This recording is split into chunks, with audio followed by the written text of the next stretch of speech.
skrifgedeelte waaruit ons gaan nadink is Deuteronomium 5 vers 12 tot 15 en ons tema vandag is ons gaan praat, dis die teks wat die leesrooster vanoggend hanteer en dit is die tema oor die Sabbat. In Hebreëus spreek mens dit Shabbat uit. Ons praat oor die Sabbat vanoggend. So kom ons lees daar die Sabbatgebod soos dit in Deuteronomium 5 opgeteken is. Hou die Sabbat heilig, soos die Here jou God jou beveel het.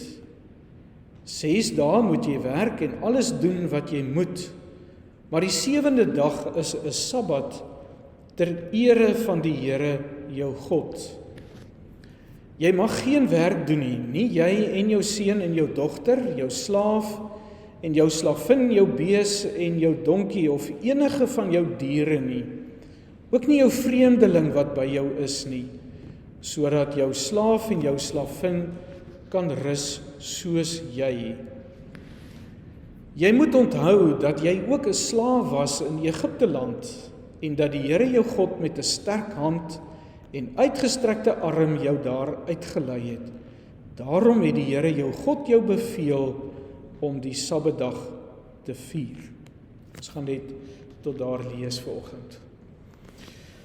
Toe ek 'n kind was, het ek absoluut niks van Sondag gehou nie. Sondag se slegheid het vir my begin wanneer my pa en ma kerk toe gegaan het. En ek moes saam. Ek het absoluut niks van kerkgewees gehou nie. Want jy sit as kind daar en jy verstaan net mooi niks van wat daar gebeur nie. En die dominees daai tyd het met so groot harde stem gepreek. Jy was bang vir hulle en hulle het 'n taal gebruik wat gemens eintlik in baie opsigte kon verstaan nie, sulke hoër Afrikaanse taal baie keer. En dit was vir my 'n nagmerrie want ek moes vir 'n uur lank stil sit en niks doen. En dan het my ma met my geraas ook, sy het my geknyp as ek dan nou woelig geraak het. En vir my was die grootste tydverdryf in daardie tyd in die kerk was maar dat ek na die tannies voor my se hoede gekyk het, want partykeer het die tannies snaakse hoede gedra, party hoede het seker vrugte opgehad of vere ingehaat. En dat ek my nou altyd verkyk aan die goed wat in die hoede dan nou ingesteek was. En dan is ons van die kerk af gekom en dan het my ma nou die groot ete van die week gehad, wat sy nou voorberei het. En gewoonlik was dit dan nou pudding ook gewees na die tyd. Dit was daarom die hoogtepunt van die Sondag gewees, was die pudding.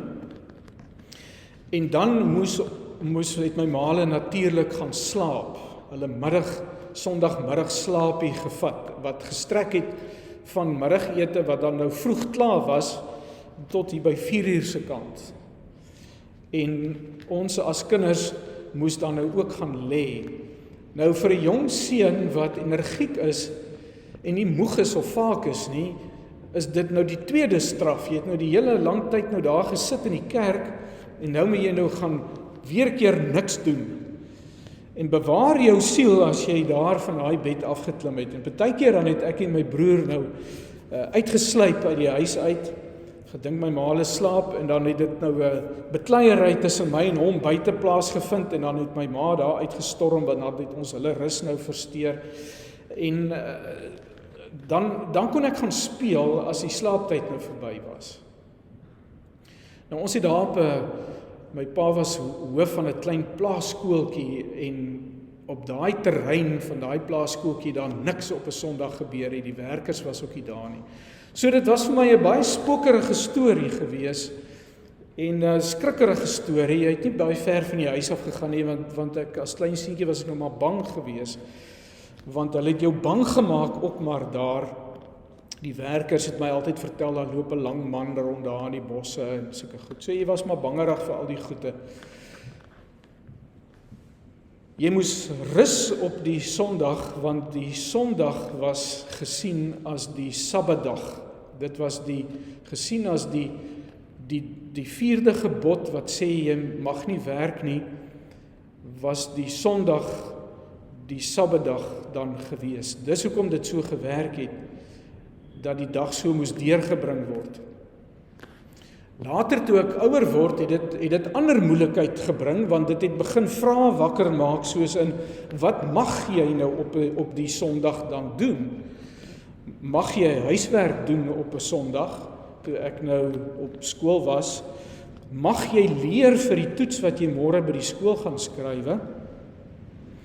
En later het die ding ingekom van, wat mag jy nou speel op 'n Sondag?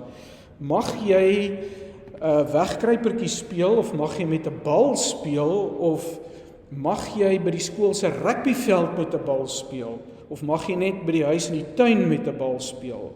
Wanneer word dit ontheiliging van die Sabbatdag?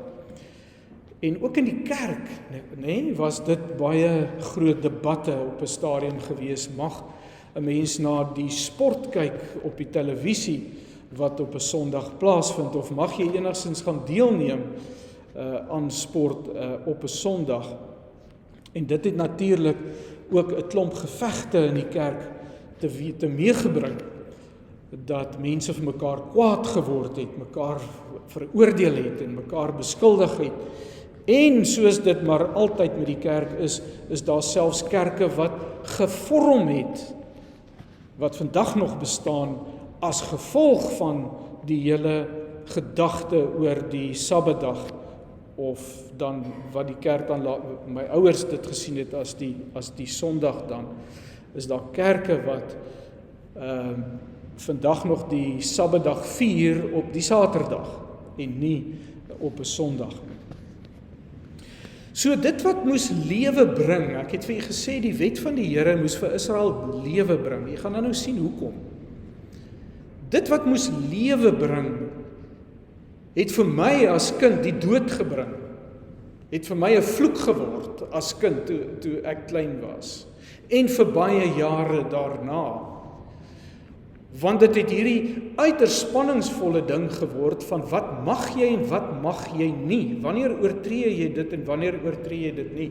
Dit het hierdie spanningsvolle ding geword tussen my en my ouers, en dit het hierdie spanningsvolle ding geword in die kerk. Dit wat moes lewe bring vir mense, het vir mense baie keer 'n vloek gebring, 'n inperking gebring, en spanning gebring, en verwydering van mekaar gebring. En ek dink, geliefdes, dat dit gebeur maar soos met baie dinge in die Bybel, baie goed wat die Here vir ons kom gee in die woord van die Here, of as 'n seën, as die lewe. Dis wat Jesus mos sê, wat hy gekom het om te doen, wat God vir ons wil doen, is om die lewe te gee. En ek dink baie keer omdat ons nie die goed in konteks verstaan nie, en omdat ons nie die teologie daar agter verstaan nie, en die bedoeling van die Here verstaan nie, bring dit vir ons eintlik 'n inperking, en bring dit vir ons spanning, en bring dit vir ons selfs die dood op die einde van die dag.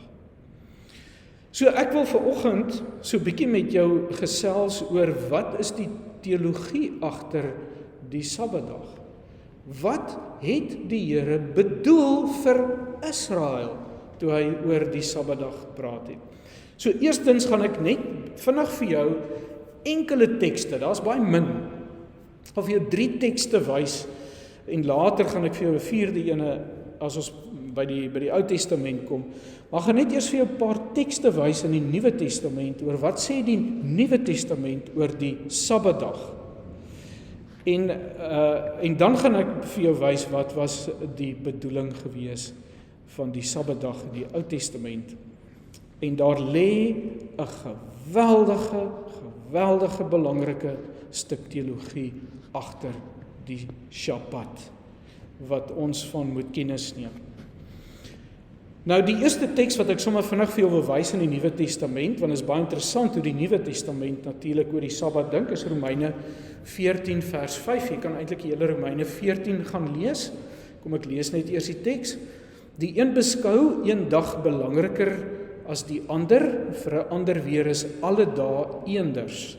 Laat elkeen in sy eie gemoed ten volle van sy standpunt oortuig wees. die wat 'n bepaalde dag uitsonder, sonder dit vir die Here uit. Nou, wat gebeur het hier, en ek gaan regtig net baie kort daaroor praat, is dat daar was spanning tussen die Jode en die nie-Joodse Christene. Die Joodse Christene het gesê dat as jy aan Christus behoort, as jy deel is van die kerk, en onthou, die kerk was 'n uitvloeisel van die Joodse tradisies, die Joodse kerk gewees, né?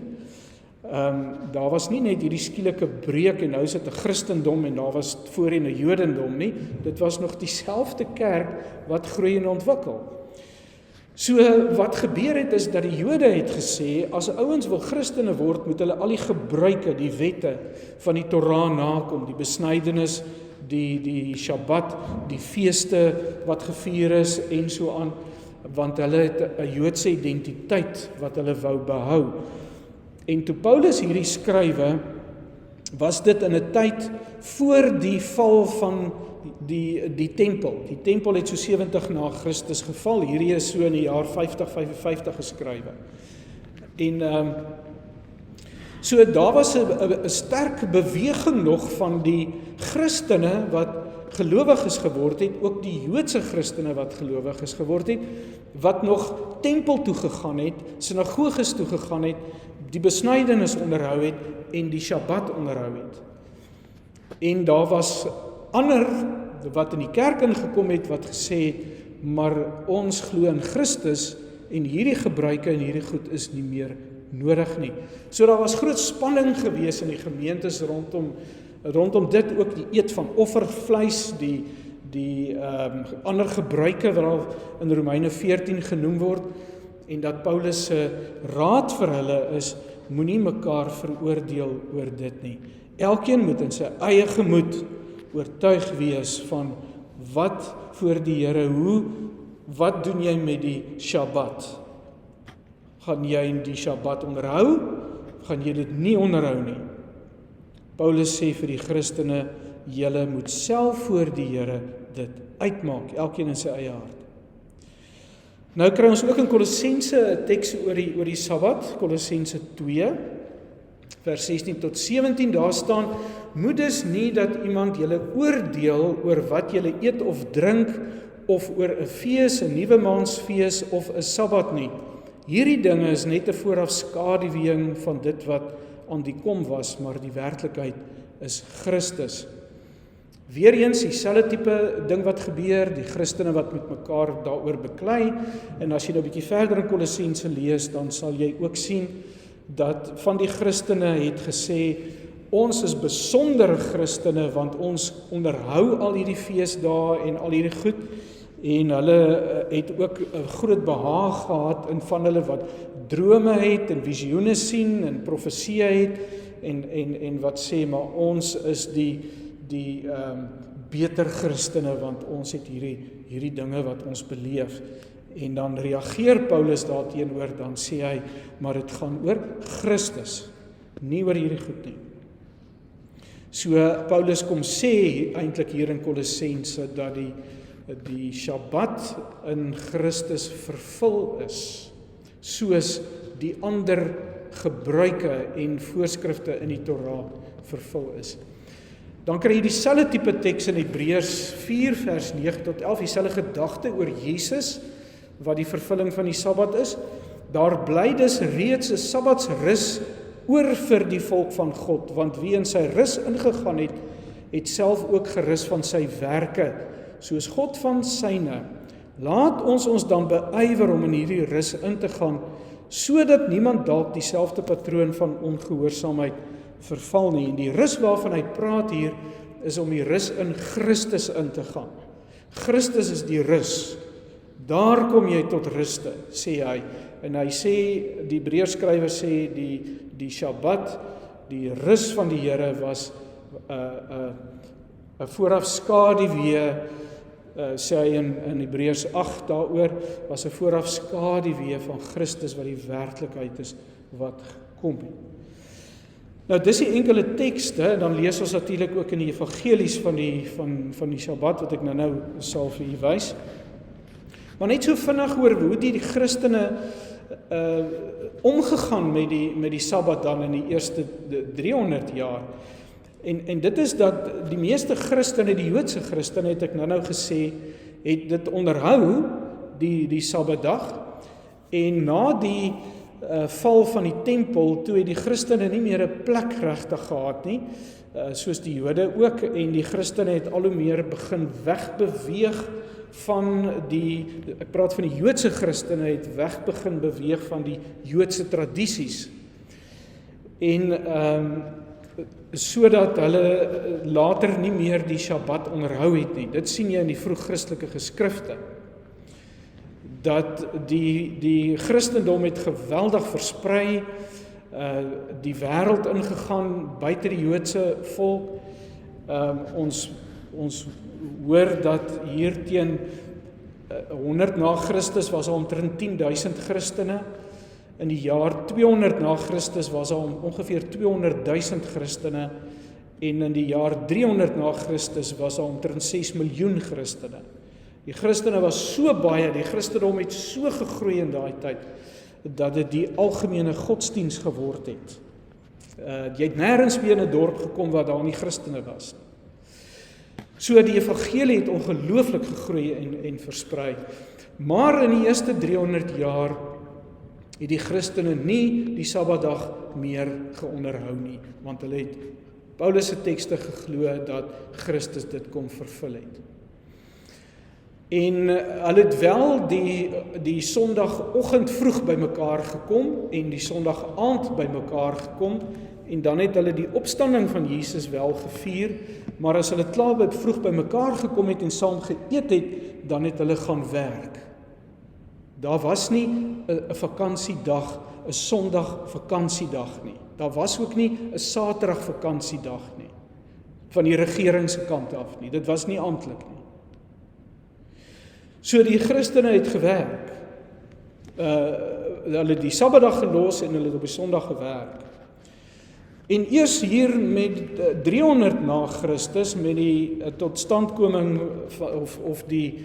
toe die Christen godsdienst deur Konstantyn verklaar is as die amptelike godsdienst van die Romeinse Ryk, toe het hulle die Sondag ingestel as 'n vakansiedag, sodat die Christene die Sondag dan herdenk het as die opstandingsdag van Jesus Christus. Maar vir die eerste 300 jaar het die Christene nie 'n Sondag as 'n rustdag deurgebring nie, en hulle het ook nie die Shabbat meer gevier nie en onderhou nie. Dit is iets wat later eers ingekom het, dat die Sondag onderhou was. So dis 'n bietjie die geskiedenis, en dit is wat in die Nuwe Testament staan. Nou is die vraag dan, wat maak ons dan vandag met die Shabbat? Is dit dan nou heeltemal net iets wat verval het? Hoekom staan dit in die 10 gebooie geskrywe? Wat maak jy met dit in die 10 gebooie as die Shabbat en die Sondag nie dieselfde ding is nie? Wat doen ons dan met hierdie opdrag aan die Here? Wel, dit help ons as ons net eers verstaan wat was die oorspronklike betekenis van die Sabbat gewees wat die Here dan kom gee het. En ons moet die eerste ding wat ons baie duidelik in ons gedagte moet hou, is wat was die konteks waarin die Sabbatsgebod gegee is. Israel was vir 400 jaar slawe in Egipte. Hulle was deel van die Egiptiese stelsel vir 400 jaar. Ek meen, dis so lank soos die Europeërs hier in Suid-Afrika is, né? So lank was hulle slawe gewees in Egipte. Hulle was deel van 'n sosio-ekonomiese stelsel en 'n stelsel gewees wat gefunksioneer het vanuit hulle godendom. Daai tyd was elke volk en nasie het gode gehad, en jou manier hoe jy funksioneer binne in jou alledaagse leefwêreld het afgehang van die gode. Die gode het dit bepaal. En as daar gepraat is in Genesis van jy mag geen ander gode hê nie, dan verwys dit, sien jy dit baie duidelik in Exodus 5 byvoorbeeld, die hele Exodus 5, Exodus 8, dat hier gepraat word van die Egiptiese gode spesifiek, dat die Here vir hulle sê, julle moenie meer die Egiptiese gode 'n invloed in julle lewe laat hê nie. Net ek het 'n invloed in julle lewe. En dat die Here dan kom sê dat hy is anders as die Egiptiese gode. Nou wat was die storie van die Egiptiese gode? En dis baie belangrik dat ons dit moet verstaan. Hoe het die Egiptiese godendom gefunksioneer en wat was die sosio-ekonomiese wêreld waarbinne Israel dan geleef het in Egipte? Die eerste ding is, die Egiptiese gode het 'n onversadigbare drang na meer gehad. Die mense moes hulle vereer en meer en meer en meer vereer. Daar was net nooit genoeg nie. Die mense moes gee en gee en gee, want die Egiptiese gode het net nog en nog en nog geëis. So wat het die Egiptenare gedoen om uitdrukking te gee aan hulle geloof met hierdie godendom? En dit is naamlik dat hulle het strukture gebou. Hulle het piramides gebou. Hulle het stede gebou. Hulle het skure gebou. Hulle het enige ding wat jy aan kan dink het, wat kon gebou geword het, daai tyd het hulle gebou. Want hoe meer jy bou, hoe meer jy ekonomies vooruitgaan, hoe meer jy kan lewer, hoe meer jy kan gee, want wat gee hulle eintlik? Hulle gee aan die gode. Hoe groter is die gode? Hoe sterker is die gode? So as jy in Egipte ingekom het en jy daai tyd gelewe en jy sou in Egipte ingekom het en jy sien die piramides en jy sien die stede en jy sien die skure en die grane wat versamel is, dan het jy onmiddellik gedink, wat 'n ongelooflike gode het die Egiptenare. So hulle hele sosio-ekonomiese stelsel, hulle hele godsdienstige stelsel het gewerk met die hele ding van produksie. Jy moet produseer. Soveel as moontlik, daar is nie tyd vir rus nie. Tot so 'n mate dat jy lees dit ook in Exodus 5, dat op 'n stadium het die Egiptenare vir die Israeliete gesê, daar's nie meer tyd vir julle, ons gee nie meer tyd vir julle om strooi in werkstyd te gaan kry nie. Julle moet na ure in julle rustyd, moet julle gaan strooi bymekaar maak, om daarmee stene te kan maak. Want dit stoot die produksie op, dat jy na ure moet werk. Want dis waaroor dit gegaan het. En dit was op geen manier sleg gewees dat hulle mense uitgebuit het om hierdie as slawe, hierdie produksie vir hulle te dryf nie. Goedkoop arbeid was in die orde van die dag gewees, want hoe goedkoper jy die arbeid kan gebruik, hoe groter is die produksie. Hoe meer is die produksie, hoe meer goedkoop arbeid jy kan gebruik. So, Egipte se sosio-ekonomiese stelsel het oor hierdie een ding gegaan, en dit is die glorie, die eersigtigheid van die gode, en die eersigtigheid natuurlik op die einde van die Egiptenare self, van Farao. Want die gode was ook maar 'n projeksie van hulle eie eersigtigheid, hulle eie onversadigbare drang na meer. So, in Egipte moes jy produseer. Hoe meer, hoe beter. 7 dae 'n week moes jy gelewer het. Terwille van die gode, terwille van die betekenis in die wêreld, terwille van die Farao.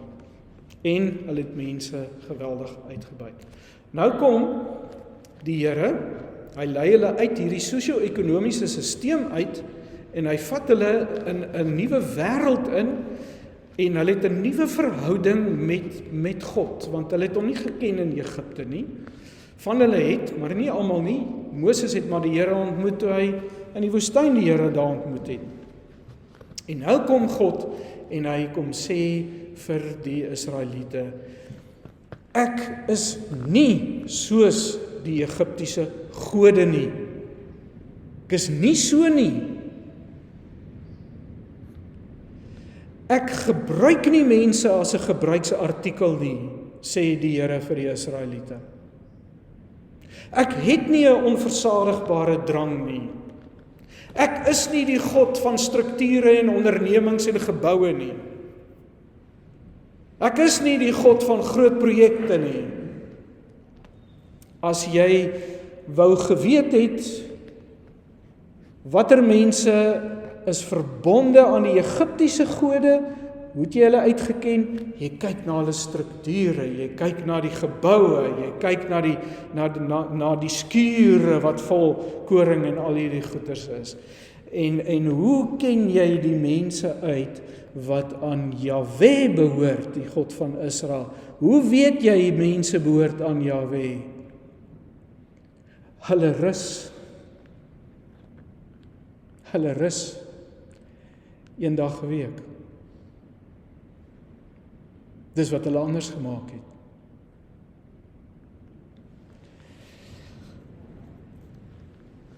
Geliefdes, en nou is dit vir ons ontsettend belangrik om te sien dat as die Here dan sê hy is 'n rustende God, anders as die Egiptiese gode, want die Egiptiese gode het ook nooit gerus nie, want hulle moes produseer. Dan kom die Here in Eksodus 20, hoekom Eksodus 20 anders is as Eksodus, as Deuteronomium 5, gaan ek nou vir julle wys, wat is die verskil, maar in Eksodus 20 kom sê die Here, julle moet rus soos ek rus, ek is 'n rustende God, daarom moet julle ook rus, want hy baseer die rede vir Israel se rus op die feit dat hy gerus het op die 7de dag, toe hy die skepping voltooi het. En daarom moet Israel die Sabbatdag ook rus. In Deuteronomium 5 is die rede om te rus, is nie die skepping nie, maar is die feit dat hulle uit slawerny bevry is. Gaan nou dit vir u wys. Maar kom ons net eers vir 'n oomblik stil staan by Eksodus 20. Wat beteken dit dat God die 7de dag gerus het na die skepping? Beteken dit dat God moeg was? Dat God 'n middagslaapie nodig gehad het toe hy nou al die harde werk gedoen het? Nee, is mos onmoontlik. Ons lees dan op ander plekke in die Bybel dat die Here sê, hy slaap nie, hy word nooit moeg nie. Dit staan mos daar, né?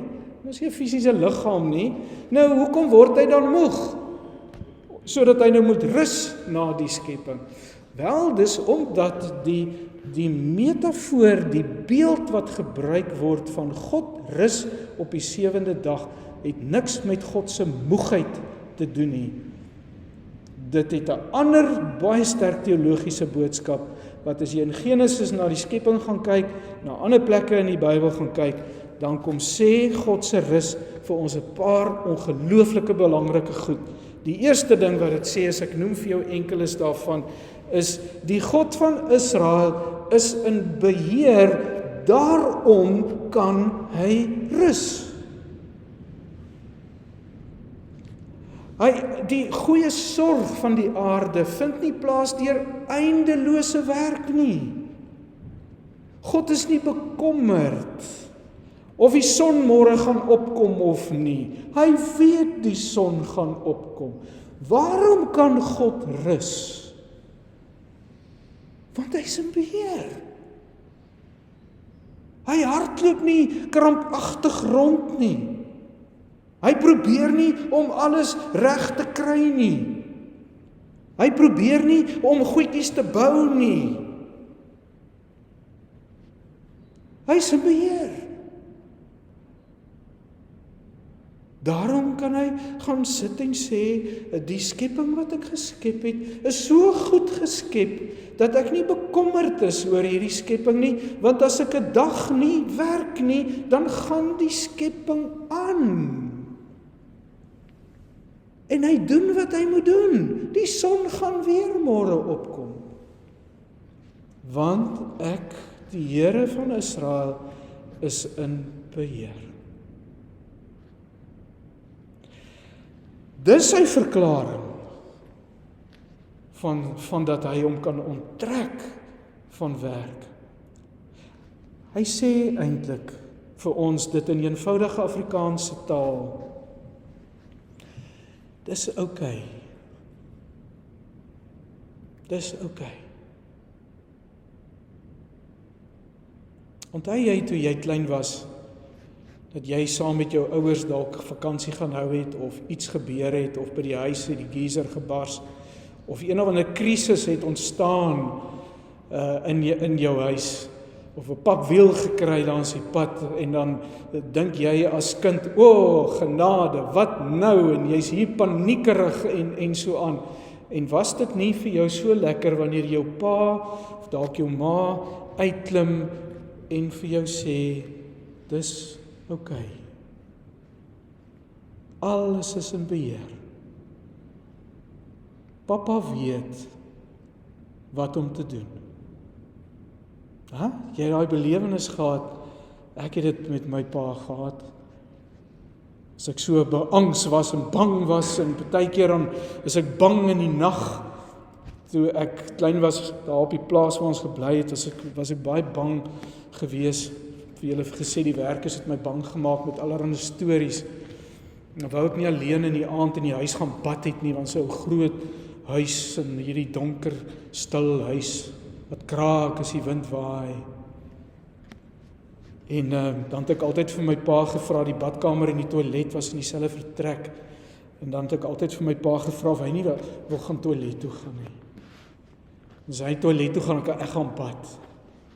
Dan sit hy nou so rukkie daar op die toilet, en dan het ek gevoel, alles is oukei, want my papa is in beheer. En dis wat die Sabbatdag, God wat rus van die skepping, se teologie, se boodskap. God sê, alles is oukei. Want hy is in beheer. Hy kan rus. Dit vertel vir ons van sy eer lê in homself. Sy eer lê nie in strukture en goetertjies nie. God se eer lê ook nie so seer in die skepping nie. Sy eer lê in homself. En God is nie onversadigbaar nie. God is tevrede, gelukkig in homself, ongeag wat ons as mensies nou vir hom gee of bring of doen of sê, is hy in homself gelukkig. Hy is volkome, anders as die Egiptiese gode, wat die mense heeltyd vir hulle moes goedjies doen om hulle eer vir hulle te gee. So wat sê dit vir my en jou? As dit is wie die rusdag van die Here in die skepping vir ons kom, die teologie agter dit, dan sê dit vir ons 'n paar dinge, want dis wat Israel moes gehoor het, dis wat Israel moes doen. Jesus het dit kom herbevestig ook in sy bediening. En die eerste ding wat dit vir ons sê is, die lewe gaan oor meer as eet en drink. Dit kom sê, Jesus kom sê dit, as hy in Matteus 6, dan sê hy, moet julle nie bekommer oor die dag van môre nie, is die lewe nie meer werd as om te eet en te drink en om iets aan te trek nie, is die lewe nie meer as werd as dit nie.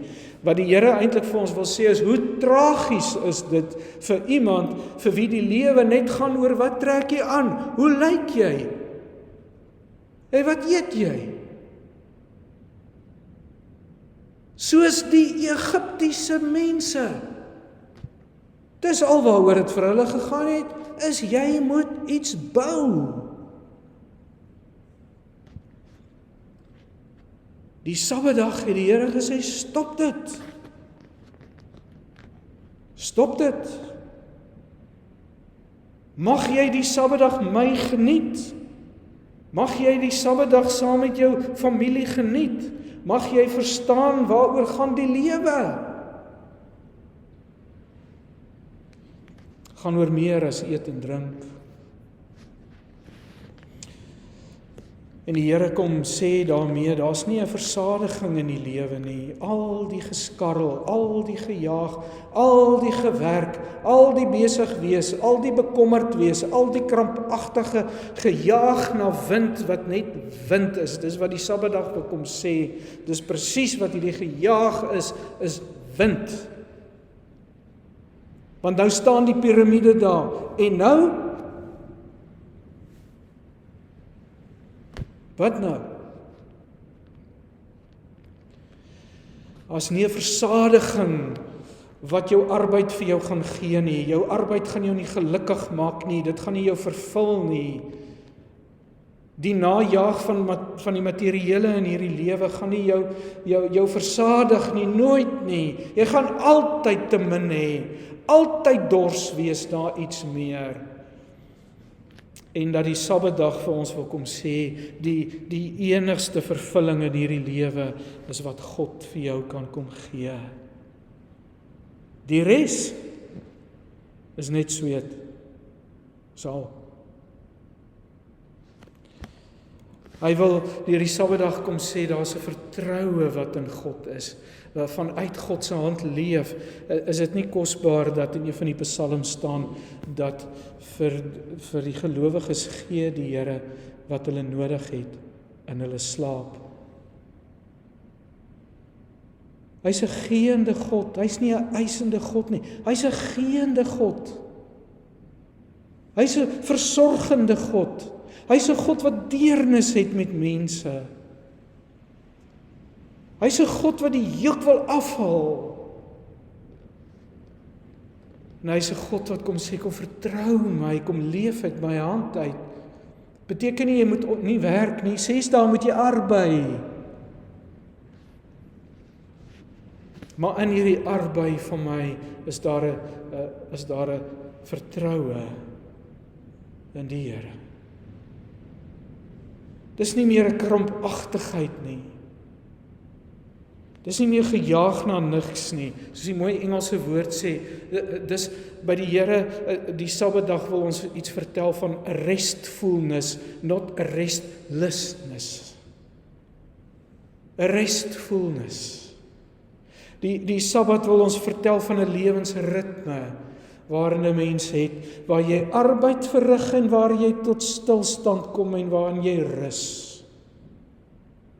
Waar jy stil word. Een van die diepste vorm van sabbatsbelewenis, Henk, is wat julle in die kursus gedoen het, wat ons in die geestelike verdiepingskursus gedoen het, toe ons gepraat het oor kontemplatiewe gebed, waar jy regtig voor die Here net kom stil word. Jy praat nie eens meer met woorde nie. Jy kom vra niks, jy kom soek niks, jy sit net by God. Dis die diepste vorm van sabbatsrus wat jy kan hê, is wanneer jy net by die voete van die lewende Here kom sit en sê, Here, ek rus. Ek rus. Is so mooi, daar in Jesaja, daai teks wat sê, waarom werk julle vir dit wat nie kan versadig nie? Dis wat die Egiptenare voorgewerk het. Hulle het gewerk vir dit wat nie kan versadig nie. Waarom werk julle vir dit wat nie kan versadig nie? Kom na my toe, jy wat moeg en oorlaai is. Kom drink by my, verniet. Jy hoef eers te werk daarvoor, ek gee dit vir jou. Kom drink by my, verniet. En dis hoekom Jesus kom sê het, in Markus 2 vers 27, toe hy en sy disippels koringare gaan afpluk het op die Sabbat, en die Fariseërs en die Sadduseërs hulle aangevat het en beklei het met hulle, toe sê Jesus, die mens is gemaak, die Sabbat is gemaak vir die mens, nie die mens vir die Sabbat nie. Hoekom is die Sabbat daar? Om die dag te onderhou? Nee, sê Jesus, hoekom wil jy 'n dag onderhou? Wat is nou in die dag? Ja, maar ons wy die dag aan die Here. Maar hoe wil jy een dag van 7 dae aan die Here wy? Wat van die ander 6? Hoe wil jy net een dag wy aan die Here? Is jou lewe nie gewy aan die Here nie? Daarom kom sê Jesus, nee, ouens, julle het dit verkeerd verstaan. Waarom het die Here die Sabbat gemaak? Vir julle. Vir jou. Sodat jy tot ruste kan kom. Sodat jy tot ruste kan kom. Kom na my toe, almal wat moeg en oorlaai is, en ek sal vir jou rus gee. Deuteronomium 5 het 'n ander aanslag, ek gaan kort net dit noem. Ons kan eintlik 'n hele reeks hier oor die Sabbat gehou het. Jy moet onthou dat jy ook 'n slaaf was in Egipte en dat die Here jou God met 'n sterk hand jou met 'n uitgestrekte arm jou daar uitgelei het. Daarom het die Here jou God jou beveel om die Sabbatdag te vier. Wat is die rede hier? Hoekom moes hulle die Sabbatdag vier? Want hulle moes onthou jy was 'n slaaf. Want die Israeliete het die sosio-ekonomiese stelsel van waaruit hulle gekom het so gou vergeet. Onthou mos hulle was daar in die woestyn toe sit en wens hulle kan teruggaan Egipte toe. Want dit is vir hulle daar beter as om slawe te wees as waar hulle vry is en deur die woestyn op pad na Kanaan toe is. En die Here kom sê, hierdie dag wat ek vir julle gee, word 'n herinneringsdag, dat wanneer jy rus, dat jy onthou, waarin was jy in 'n sosio-ekonomiese stelsel wat jou letterlik doodgemaak het, wat alle lewe uit jou uitgesuig het. Moenie dit vergeet nie. Onthou wie jy is. En as jy vanaand wakker lê en die angspad pak jou beet, omdat jy wonder of jy genoeg stene bymekaar gemaak het vir môre, dan onthou jy's vrygemaak uit daardie stelsel uit. Nou kan jy lewe. Jy's vrygemaak van materialisme. Jy's vrygemaak van hierdie gejaag na net mooi niks in die lewe nie. Jy's vrygemaak as 'n slaaf van hierdie wêreld wat jou in 'n boks indruk. Van hoe jy moet aantrek, hoe jy moet lyk, wat se standaard moet jy handhaaf, hoe moet jy die korrek wees om in te pas in die sosiale struktuur van hierdie wêreld. Die Here sê, ek het jou vrygemaak van die wêreld. Van die gode, van hierdie eindelose gejaag in hierdie lewe wat jou lewenssap uit jou uittap. Moenie dit vergeet nie. Jy is vrygemaak of jy aan die verwagtinge voldoen het of nie. En nou kan jy vanaand, wanneer jy by die huis kom, kan jy jou werk neersit, en jy kan die Sabbat van die Here ingaan. Jy kan gaan slaap. Jy kan weet, God is in beheer. God is in beheer. Ek is okay. Môre sal ons weer stene maak. Dit sal môre nog steeds daar wees. En die son sal môre opkom. En ek sal ook môre nog okay wees. Waarom? Want ek is in die hande van die Skepper. Ek is nie meer 'n slaaf nie. Ek is vry. Ek is vry om mens te wees. Ek is vry om die mens te wees wat God wil hê ek moet wees. Ek is vry om hom te dien. Ek is vry. En ander mense is ook nie my slawe nie. My huishulp is ook nie my slaaf nie. My huishulp is ook 'n mens.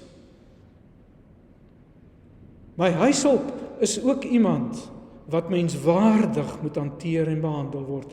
En weet jy wat is die ongelooflike in hierdie Deuteronomium teks? Daar staan anders as in die Exodus teks, dat jy gaan rus, jou mense by jou, rus soos jy. Rus maak die speelgrond gelyk. Rus maak baas en werknemer en werkgewer gelyk. Wanneer ons rus, is ons dieselfde voor die Here. Jy rus soos ek soos jy. Menswaardigheid van die ander. En natuurlik, daaroor wil ek nie eens baie praat nie, dit is vanoggend aarde Sondag of so ietsie, maar die Here het ook die aarde laat rus. Elke 7 jaar moes hulle in 'n land laat lê en laat rus, sodat die aarde kan herstel. Jy's nie meer 'n slaaf nie. Ander mense is ook nie jou slaaf nie. En hierdie aarde is ook nie jou slaaf nie. Dit behoort aan die Here. Die aarde is nie daar om jou te dien nie. Ons en die aarde is saam daar om voor die lewende Here te dien. Kom ek som dit vir jou op. Ons het bietjie later begin, so ek is heel op my tyd, Henk wat so lank gepraat het. Die Sabbat is 'n leefwyse. Wat moet jy nou maak met hierdie Sabbat, met hierdie beginsels? Wel, geliefdes, ek gaan vir jou sê wat Paulus vir ons gesê het. Gaan werk dit vir jouself uit. Jy gaan werk jou eie Sabbat in jou lewe vir jouself uit. As daar iemand is wat sê 'n Sondag is my spesiale dag vir die Here, hou hom. Doen dit. En as daar iemand is wat sê, ek het nie 'n spesiale dag nie, wonderlik. Doen dit so. Solank jy die beginsels van die Shabbat in jou lewe implementeer. Solank Shabbat vir jou 'n leefwyse word. Shabbat is die basiese, die fundament van ons leefwyse is Shabbat. En dit moet in jou lewe daar wees. Wat is daai goed? Vertroue in die Here? Ek is nie besig om angstig rond te hol in hierdie lewe nie. Daar's 'n versadiging in my. Ek het genoeg. God is genoeg. En ek is genoeg. En ek het genoeg. Ek hoef nie nog te jaag nie. Hierdie lewe kan nie vir my gee wat God vir my gee nie. My vervulling, my versadiging is in God. Daarom kan ek stadiger leef. Daarom kan ek rustiger leef. Daarom kan ek ophou jaag terwyl ek werk en doen wat ek moet doen, want ek is okay. Dan moet onderskeiding wees in my. Wat is die dinge in die lewe wat belangrik is? Want dis die ding wat die Shabbat gedoen het in Israel. Belangrik is jou huwelikslewe, jou gesinslewe, jou vriende, verhoudings. Waaroor gaan dit in die lewe? My verhouding met God. Ek moet leer om te onderskei. Daar moet 'n ritme in my lewe kom. 'n Ritme van werk, 'n ritme van rus. 'n Ritme van stil word. Ek glo dat die bedoeling van die Shabbat ten diepste was dat Israel 'n tyd moes gehad het waar hulle saam met die Here afgesonder is, stil geword het, die Here beleef het, by hom was. Net hulle, net jy en God, daar tot rus te kom, hier op die bankie gaan sit by die see, en tot rus te kom, jou Shabbat hê met die Here. Elke oggend is Shabbat hê met die Here. Elke aand is Shabbat hê met die Here.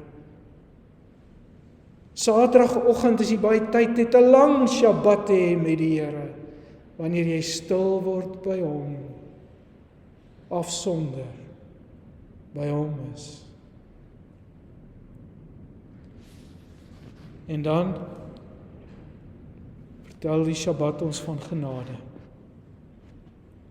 Daar's genade vir my. Daar's genade vir hulle wat vir my werk. Daar's genade vir hierdie aarde. Ek het genade.